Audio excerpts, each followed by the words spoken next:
समास। आज हम बात करेंगे समास की। समास किसे कहते हैं, समास की परिभाषा या समास को कैसे पहचाना जाता है, इन सारी बात करेंगे। समास शब्द का शाब्दिक अर्थ, सबसे पहले हमें समास का जो अर्थ है वो पता होना चाहिए। इसका शाब्दिक अर्थ होता है संक्षेप।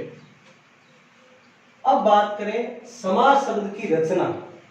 समास शब्द की रचना किन शब्दों से हुई है, उनका क्या अर्थ है, तो हम बात करें समास शब्द की रचना दो शब्दों से हुई है, सम और आस। सम का अर्थ होता है पास, आस का अर्थ होता है आना या बैठना। तो अब हम कह सकते हैं कि शब्दों को पास पास लाना या बैठाना, या शब्दों को पास पास लाने की जो प्रक्रिया है उसी का नाम हमने समास दिया है। समास की परिभाषा, दो या दो से अधिक शब्दों को पास पास बैठाने की प्रक्रिया को समास कहते हैं। इसका मतलब दो से ज्यादा जो शब्द है उनको पास पास बैठाने की जो प्रक्रिया है उन्हीं को हमने नाम दिया है समास। समास को हम सामासिक पद कह सकते हैं, समस्त पद कह सकते हैं, समास पद कह सकते हैं। समास में दो पद होते हैं, पूर्व पद, उत्तर पद। पूर्व पद का दूसरा नाम प्रथम पद है, उत्तर पद को दूसरा नाम दूसरा पद कह सकते हैं। तो पूर्व पद और उत्तर पद। अब हमें ये पद की कब जरूरत पड़ती है, जब हम समास का निर्धारण करते हैं। समास यानी किस शब्द में कौन सा समास है, तो उसमें एक प्रक्रिया पद की प्रधानता या अप्रधानता के आधार पर हम बता सकते हैं कि इसमें यह समास होगा। जैसे यहाँ एक शब्द दे रखा है जलधारा, तो जलधारा जो शब्द है दो शब्दों के मेल से बनी हुई प्रक्रिया है, जल और धारा। अब जल और धारा, इसमें हमें यह भी पता है कि पूर्व पद है जो है जल और उत्तर पद है जो है धारा।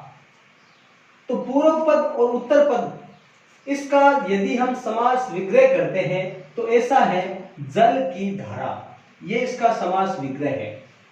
और अब धारा यानी पूरे का यदि हम अर्थ लें तो जल की धारा बह रही है, तो यहां जो पद प्रधान है वो पद प्रधान है धारा। तो पद की प्रधानता के आधार पर यदि हम समास का निर्धारण करते हैं तो हमें यह पता होना चाहिए कि इसमें दूसरा पद प्रधान है या उत्तर पद प्रधान है, और उत्तर पद प्रधान किन किन समासों में होता है। उत्तर पद प्रधान यानी सारे जो समास हैं, यदि समासों की बात करें संख्या में, तो संख्या में समास हैं 6 समासों में से अब उत्तर पद प्रधान वाले 3 समास होते हैं। एक होता है क्रमधार्य, एक होता है तत्पुरुष, और एक होता है द्विगु। यानी 3 समास ऐसे होते हैं जिनका उत्तर पद प्रधान रहता है या दूसरा पद प्रधान रहता है। तो इसका अर्थ हम ले सकते हैं कि जलधारा में समास तीनों में से कोई एक होगा, क्रमधार्य, तत्पुरुष, द्विगु। अब हमें यह देखना है कि तीनों में से एक तो है, लेकिन एक है कौन सा, तो इसके लिए हमें यह ध्यान में रखना पड़ता है कि क्रमधार्य समास वह होता है जहां विशेषण विशेष्य का मेल हो या उपमेय उपमान का आपस में संबंध हो। दूसरी बात, तत्पुरुष समास कहां होता है, क्योंकि पूरा का पूरा तत्पुरुष समास है वो कारक चिन्ह के आधार पर चलता है, यानी कौन सी विभक्ति लगी हुई है उस विभक्ति के अनुसार तत्पुरुष समास भी आगे जाके इसके भी 6 भेद हो जाते हैं। तो इन कारक चिन्हों के आधार पर हम देख सकते हैं कि इसमें कौन सा समास है। और द्विगु समास की पहचान है कि इसका प्राय प्रथम पद है जो संख्यावाची होता है। तो यदि हम बात करें इसका न तो प्रथम पद संख्यावाची है, न इसमें विशेषण विशेष्य की बात है, तो इसका अर्थ हम ले सकते हैं कि इसमें जो समास है तत्पुरुष समास है। अब हम तत्पुरुष के जो भेद हैं 6, कि इसमें तत्पुरुष का कौन सा भेद है वो आगे तत्पुरुष समास में पढ़ेंगे। अब समास निर्धारण की एक प्रक्रिया तो हमने बात कर ली कि पद की प्रधानता के आधार पर समास के भेद देखते हैं। तो पद की प्रधानता या प्रधानता के आधार पर हम देख सकते हैं, जैसे और उदाहरण दे रखा है जल स्रोत।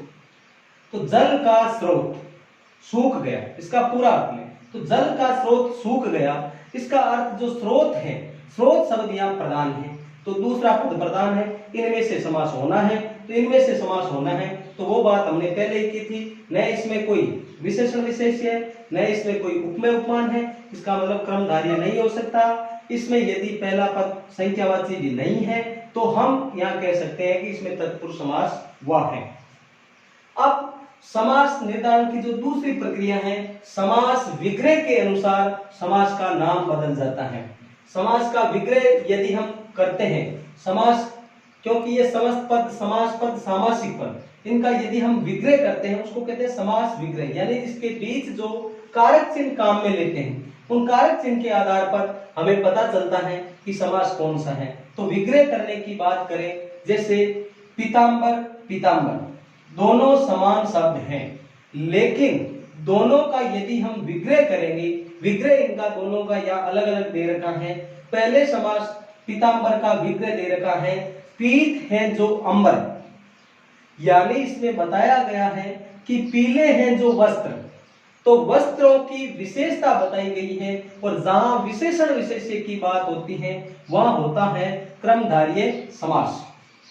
दूसरा जो पीतांबर है उसमें बता रखा है समास का विग्रह पीत है अंबर जिनके, पीत है अंबर जिनके, तो इसमें तीसरा अर्थ लिया गया है विष्णु, और जिस समास में अन्य पद प्रधान होता है उस समास में, उस समास का हम नाम ले सकते हैं बहुव्रीहि समास।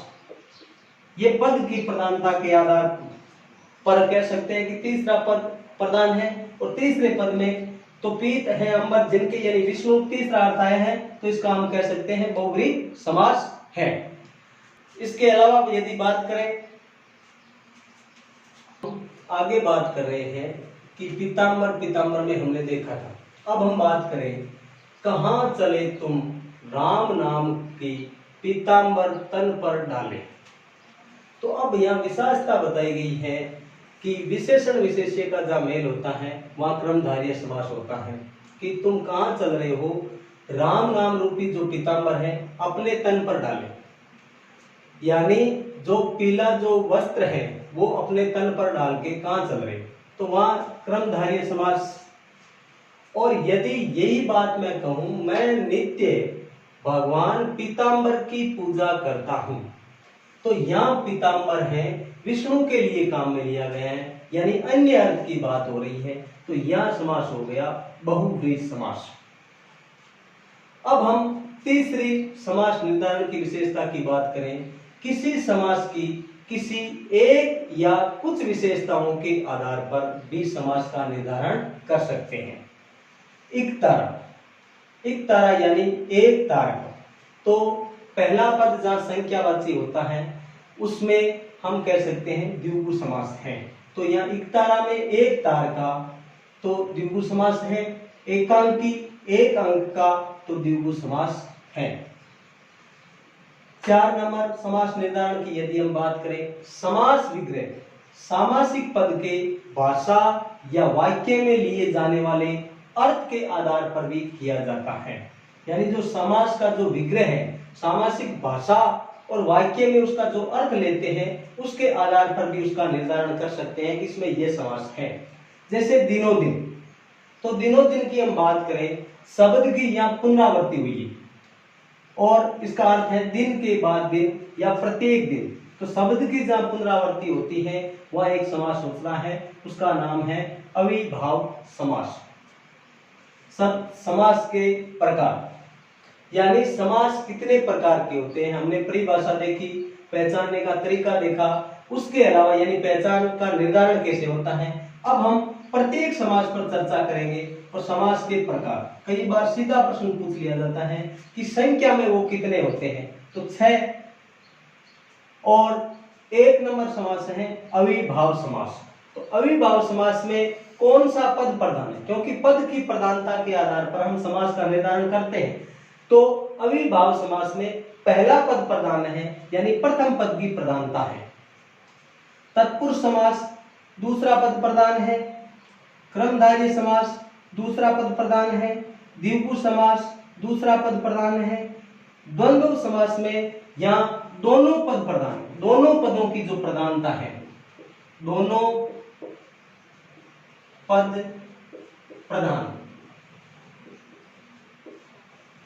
और बहुव्रीहि समास है जिसमें अन्य पद प्रधान होता है। तो पद की प्रधानता में हमें किसी प्रकार की समस्या नहीं आएगी। यानी 6 समास है, उसमें पहला समास अविभाव समास, यानी एक समास है जिसका पहला पद प्रधान है। बाकी जो 3 समास हैं, तत्पुरुष, क्रमधारय, द्विगु, इसका हम यदि कोड की तरीके से ध्यान रखें, कोड से, तो हम कह सकते हैं तकादा, तय का दा। तय का हम ले सकते हैं तत्पुरुष, तय का क्रमधारय और दय का द्विगु, या तकादी, अपने हिसाब से कैसे भी याद रख सकते हैं। तो तत्पुरुष, क्रमधारय और द्विगु समास में दोनों दूसरा पद प्रधान होता है। और एक है द्वंद्व समास, इसमें दोनों पद प्रधान होते हैं, पूर्व पद और उत्तर पद, दोनों पदों की जहां प्रधानता होती है वो होता है द्वंद्व समास। और बहुव्रीहि समास, इसमें है अन्य पद की प्रधानता होती है, यानी इस समास का अर्थ है जो तीसरा अर्थ है निकलता है। तो अब हम कह सकते हैं कि ये जो 6 समास हैं, 6 के सबसे पहले तो नाम ध्यान में होने चाहिए। अविभाव समास, तत्पुरुष समास, क्रमधारय समास, द्विगु समास, द्वंद्व समास और बहुव्रीहि समास। 6 के 6 पद प्रधानता की बात करें तो एक समास ऐसा है जिसमें पहला पद प्रधान है, वो अविभाव समास हो गया। एक समास ऐसा है जिसमें दोनों पद प्रधान है, वो द्वंद्व समास हो गया। 3 समास ऐसे हैं जिसमें दूसरा पद प्रधान होता है, तकादी या तकादा, तत्पुरुष, क्रमधारय और द्विगु। और एक समास है जिसमें अन्य पद है जो प्रधान होता है, तो अन्य पद प्रधान वाला है जो बहुव्रीहि समास है। तो अब हम आगे प्रत्येक समास की बात करेंगे कि प्रत्येक समास की पहचान कैसे होती है, किस तरीके से उसको पहचाना जाता है। तो सबसे पहले हम बात करें 1 नंबर अविभाव समास। अविभाव समास को कैसे पहचान सकते हैं? कोई शब्द हमारे सामने होगा तो उसकी पहचान के लिए हमें इनकी 3 विशेषताओं को ध्यान में रखना है। तीनों में से कभी 2 विशेषता मिलेगी तो कभी एक विशेषता के आधार पर भी, यानी मतलब ये विशेषता यदि हमें पता है तो हमारा अविभाव समास है वो कभी गलत नहीं होगा। इसकी पहली विशेषता है इस समास में प्रथम पद प्रधान होता है। तो हमने पद प्रधानता के आधार पर समास के निर्धारण की बात की थी। तो एकमात्र समास है जिसका पहला पद प्रधान होगा, तो पद की प्रधानता 1। दूसरी बात करें कि इस समास में प्रथम पद प्राय, हमेशा नहीं, प्राय जो शब्द है इस समास में प्रथम पद प्राय उपसर्ग या अवयव, या तो वो उपसर्ग होगा या कोई कोई अवयव होगा। कभी कभी ये संज्ञा या विशेषण भी होता है, क्योंकि हमेशा ये मतलब नहीं होता उपसर्ग या अवयव, या तो हमें देखना है उपसर्ग है या अवयव है। यदि ये नहीं है तो ये संज्ञा या विशेषण शब्द भी हो सकता है, इसके आधार पर भी हम निर्धारित कर सकते हैं। और तीसरी विशेषता है इसमें, इस समास में शब्दों की पुनरावृत्ति होने पर अविभाव समास होता है, यानी समान शब्द की कहीं भी आवृत्ति हमें यदि देखने को मिलती है तो उसमें अविभाव समास होता है। 3 बातें ध्यान रखनी है, प्रथम पद प्रधान, प्रथम पद अवयव या उपसर्ग, यदि अवयव उपसर्ग नहीं है तो संज्ञा या विशेषण होगा, नहीं तो शब्द की हमें पुनरावृत्ति देखने को मिल जाएगी। हमने तीनों विशेषताओं को आगे बात की है, जैसे प्रथम पद अवयव या उपसर्ग। जैसे एक शब्द है यथाशक्ति, हमसे पूछेंगे कि यथाशक्ति में कौन सा समास है, तो हमें जो पहली विशेषता यानी पद प्रधान, मान लो इसमें पद प्रधान भी हमें दिखाई दे रहा है कि यथा प्रथम पद है जो यथा है प्रधान है, यदि ये नहीं है तो भी हम कह सकते हैं कि इसका पहला पद यथा है जो एक अवयव है, और इसका समास विग्रह यथाशक्ति यानी शक्ति के अनुसार। आमरण, आमरण में आ जो प्रथम आ है, प्रथम पद आ है, उपसर्ग है, इस वजह से हम कह सकते हैं इसमें अविभाव समास है। आमरण, इसका समास विग्रह होगा मरण तक। भर पेट, इसका विग्रह होगा पेट भर कर। दूसरी विशेषता, प्रथम पद संज्ञा या विशेषण, यानी पहला पद संज्ञा या विशेषण भी हो सकता है। मरणोपरांत, तो मरण के उपरांत कुशलता पूर्वक, तो कुशलता के साथ।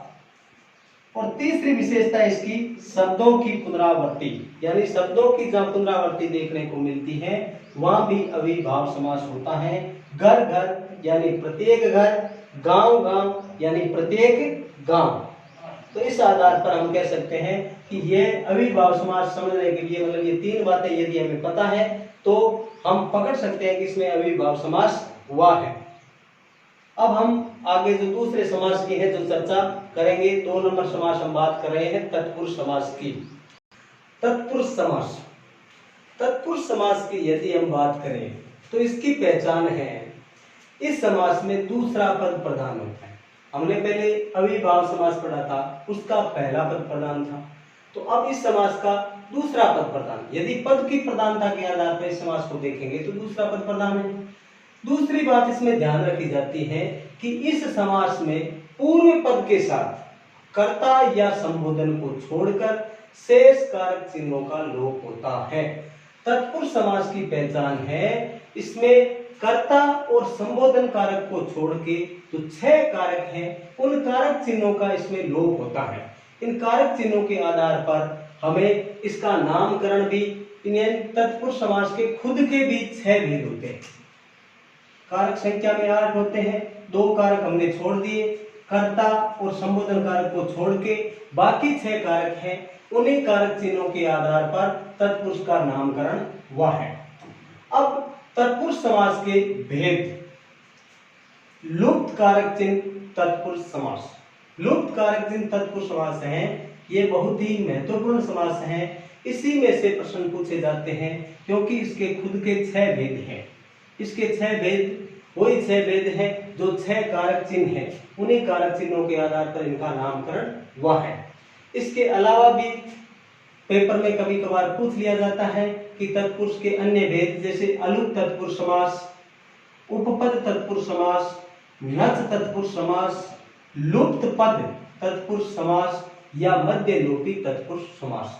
तो लुप्त पद या मध्य लोपी, तो इनका तो हमें केवल एक एक उदाहरण यदि ध्यान में होगा तो हम पहचान सकते हैं कि किसमें अलुप्त तत्पुरुष है, किसमें उपपद है, किसमें नच है, किसमें लुप्त पद तत्पुरुष है।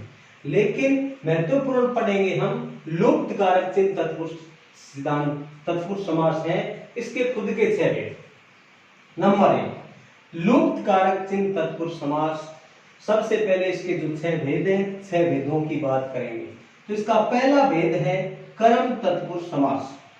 कर्म तत्पुरुष समास है जिसमें जो विभक्ति होगी, को विभक्ति का लोप होगा, यानी इस विभक्ति में बीच में क्या मिलेगा हमें, को यदि किसी विभक्ति में आता है इसका मतलब वो कर्म तत्पुरुष समास का भेद है। जैसे उदाहरण आ गया परलोक गमन। परलोक गमन में परलोक और गमन दो जो शब्द हैं, परलोक को गमन, परलोक को गमन, तो को विभक्ति की वजह से इसमें कर्म तत्पुरुष समास हुआ है। दूसरा माखन चोर। माखन चोर में माखन को चुराने वाला, तो को विभक्ति है, इस वजह से हम कह सकते हैं कर्म तत्पुरुष समास। और तीसरा मनोहर, मन को हरने वाला, तो मन को विभक्ति की वजह से इसमें कर्म तत्पुरुष समास हुआ है। तो हम कह सकते हैं परलोक गमन, माखन चोर और मनोहर में जो है समास वो है कर्म तत्पुरुष समास। तत्पुरुष समास का दूसरा भेद देखने जा रहे हैं। 6 भेद की हमने बात की थी, तो दूसरा भेद कर्ण तत्पुरुष।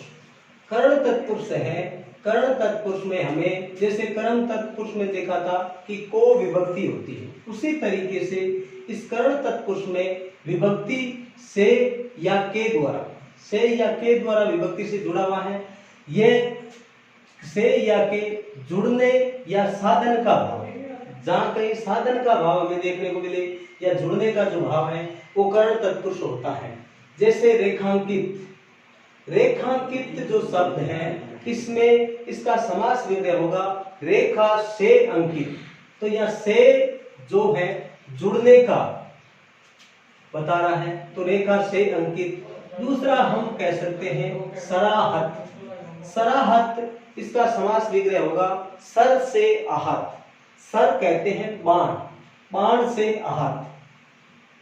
यह हो गया कर्ण तत्पुरुष। अब हम देखते हैं तीसरा भेद संप्रदान तत्पुरुष समास। संप्रदान तत्पुरुष समास होता है संप्रदान में जो विभक्ति चिन्ह काम में लिए जाते हैं उसको कहते हैं के लिए। के लिए विभक्ति आती है, तो के लिए संप्रदान जो कर संप्रदान के लिए जैसे हम कह सकते हैं प्रौढ़ शिक्षा। प्रौढ़ शिक्षा में कौन सा समास है? इसका समास विग्रह होता है प्रौढ़ों के लिए शिक्षा। प्रौढ़ों के लिए शिक्षा, के लिए की वजह से हमारा यहाँ संप्रदान तत्पुरुष। जैसे रसोई घर, रसोई के लिए घर, हथकड़ी, हाथ के लिए कड़ी, तो के लिए विभक्ति जहां होगी इसका मतलब वो संप्रदान तत्पुरुष समास होगा। अपादान तत्पुरुष समास। अपादान तत्पुरुष समास में कर्ण की तरह से का लोप तो होता ही है, कर्ण में से भी होता है, के द्वारा भी होता है, तो से के अलावा से का लोप भी यही होता है अपादान में भी, लेकिन यहाँ जो से है वो हमेशा अलग होने का भाव बता रहा है, अलग होने के भाव में। जैसे बंधन मुक्त, बंधन से मुक्त, पाप मुक्त, पाप से मुक्त, यानी अलग होने का भाव यदि जहां बताया जाए वह अपादान तत्पुरुष समास होता है।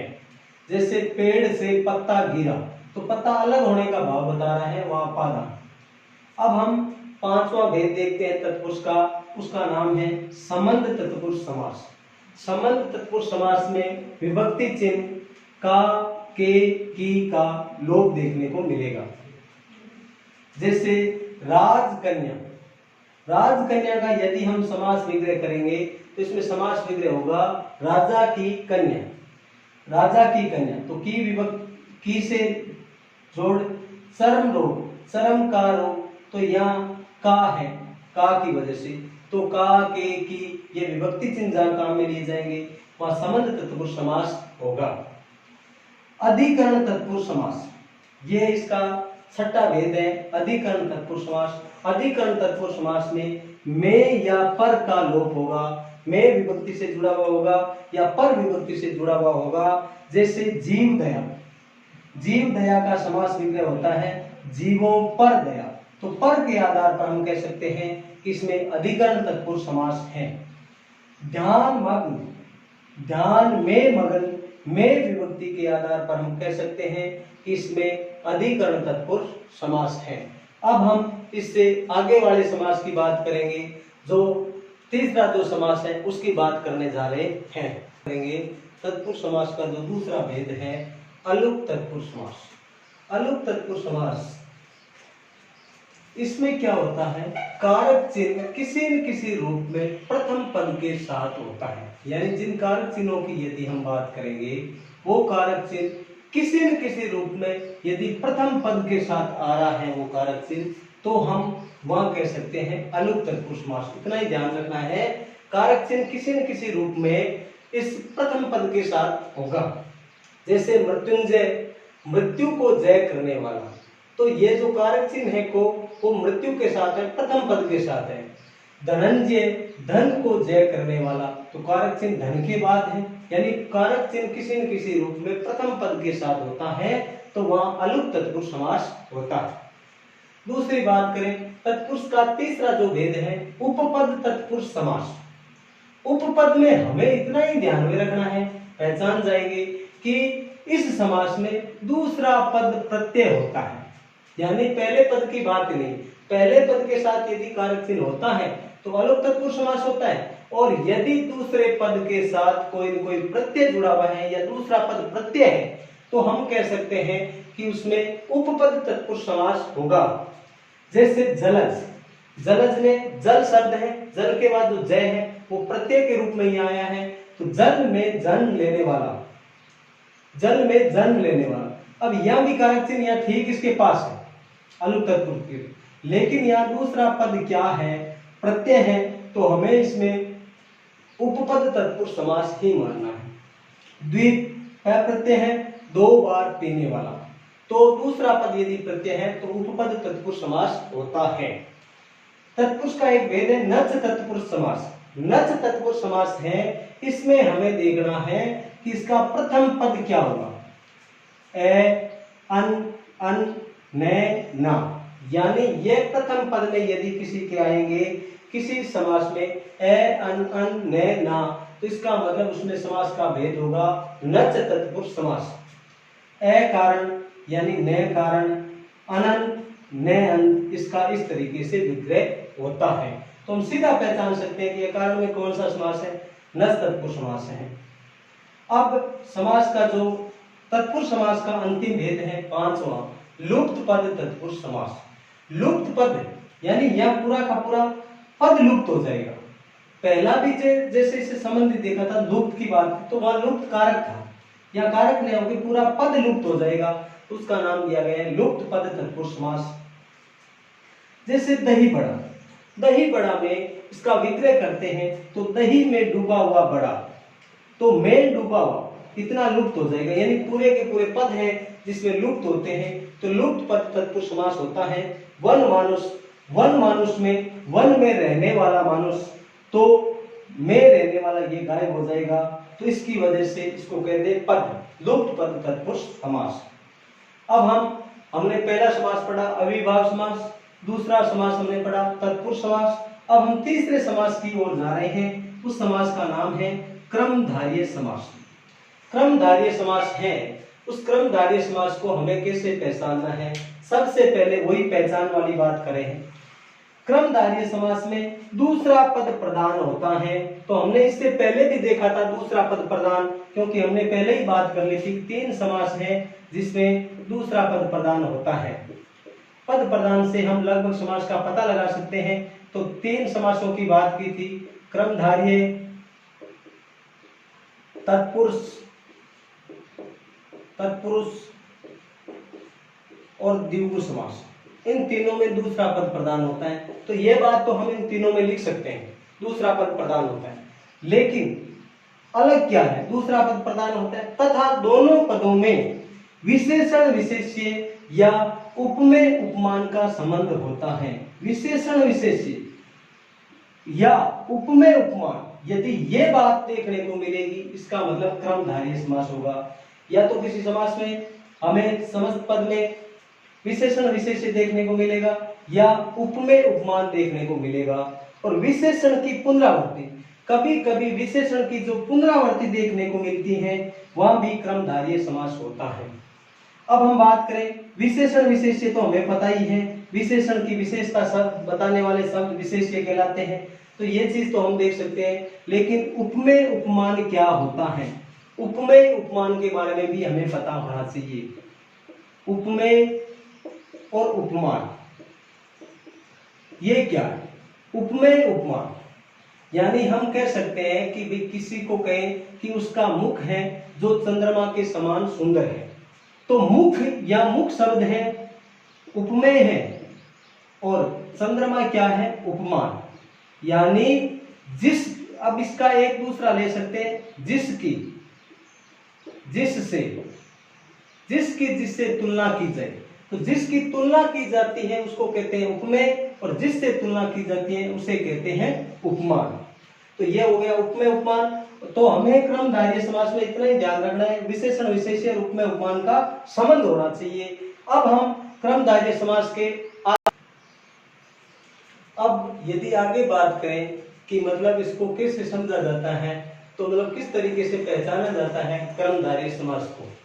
सबसे पहले विशेषण विशेष्य के संबंध के उदाहरण, यानी हमने बात की थी कि क्रमधारय समास वह होता है जहां विशेषण विशेष्य का संबंध हो या उपमेय उपमान का आपस में संबंध हो या विशेषण की पुनरावृत्ति देखने को मिले। तो यह सबसे पहला उदाहरण है विशेषण विशेष्य के संबंध में। पीतांबर, पीतांबर में पीत है जो अंबर, यानी वस्त्रों की विशेषता बताई है कि वो पीले हैं।